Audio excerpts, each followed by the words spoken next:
درود رفقا. بعضی غذاها از همون لقمه اول معلومه که قراره عاشقش بشی، اما این یکی یه داستان دیگه است. ظاهرش شاید ساده به نظر برسه، ولی وقتی اولین قاشق رو امتحان کنید تازه میفهمید که چرا هر کس یه بار درستش کرده دوباره سراغش رفته. پس تا آخر ویدیو همراه من باشید.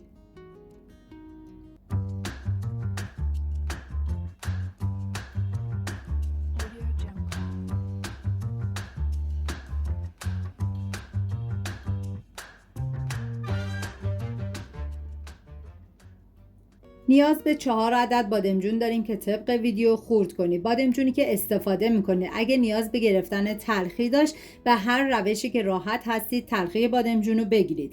من ریختم داخل یه ظرف، مقداری آب و نمک بهش اضافه میکنم به مدت 20 دقیقه. بعد از 20 دقیقه از آب نمک خارج میکنم و بادمجون رو خشک میکنم. این غذا برای 5 نفر در نظر گرفته شده. شما به اساس تعداد نفرات مواد رو کم یا زیاد کنید. من اندازه ها رو هم در طول ویدیو میگم، هم داخل دیسکریپشن نوشتم.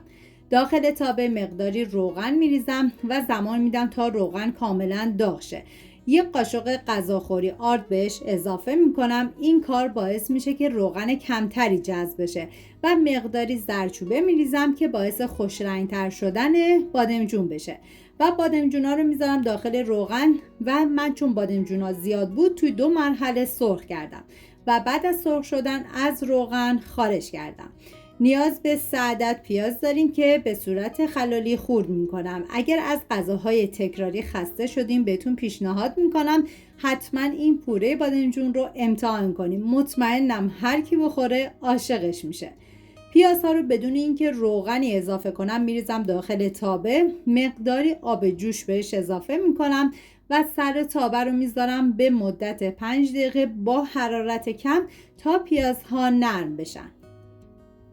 توی این فاصله میریم سراغ مرغ. نیاز به 500 گرم سینه مرغ داریم که طبق ویدیو خورد کنیم. من غذاهای زیادی با مرغ درست کردم که لینکش رو داخل دیسکریپشن گذاشتم. دوست داشتید ببینید، درست کنید و از خوردنش لذت ببرید.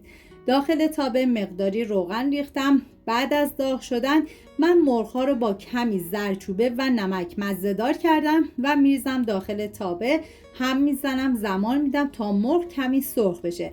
نکته مهم این که مرغ رو بیش از حد نباید سرخ کنید چون نباید بافت مرغ خوش بشه. بعد از اینکه مرغ‌ها کمی سرخ شدن از تابه خارج میکنم.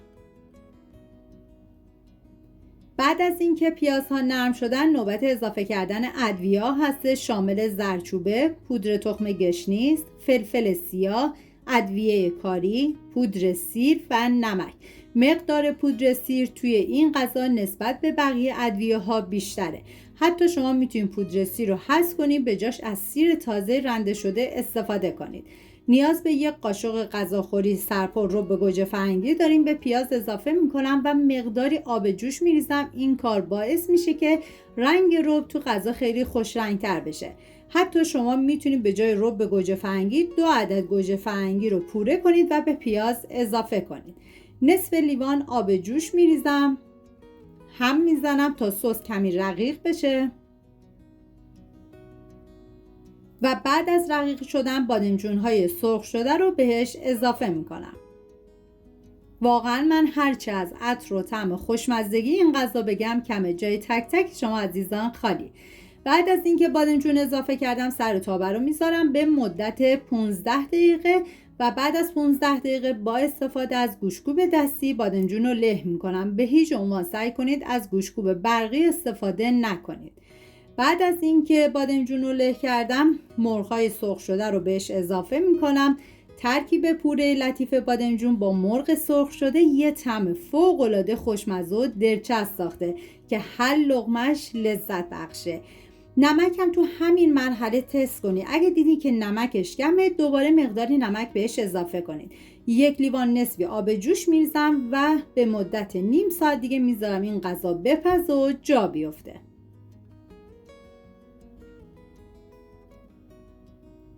ممنون که تا آخر ویدیو کنار من بودید. اگر از این دستور خوشتون اومده با لایک و سابسکرایب از کانال خودتون حمایت کنید تا با هم غذای خوشمزه بیشتری درست کنیم. امیدوارم این غذای خوشمزه رو درست کنیم و در کنار خانواده از خوردنش لذت ببرید. سپاس از همراهی همیشگیتون. تا ویدیوی بعدی مراقب خودتون و خوبی هاتون باشید. تا درودی دیگر، بدرود.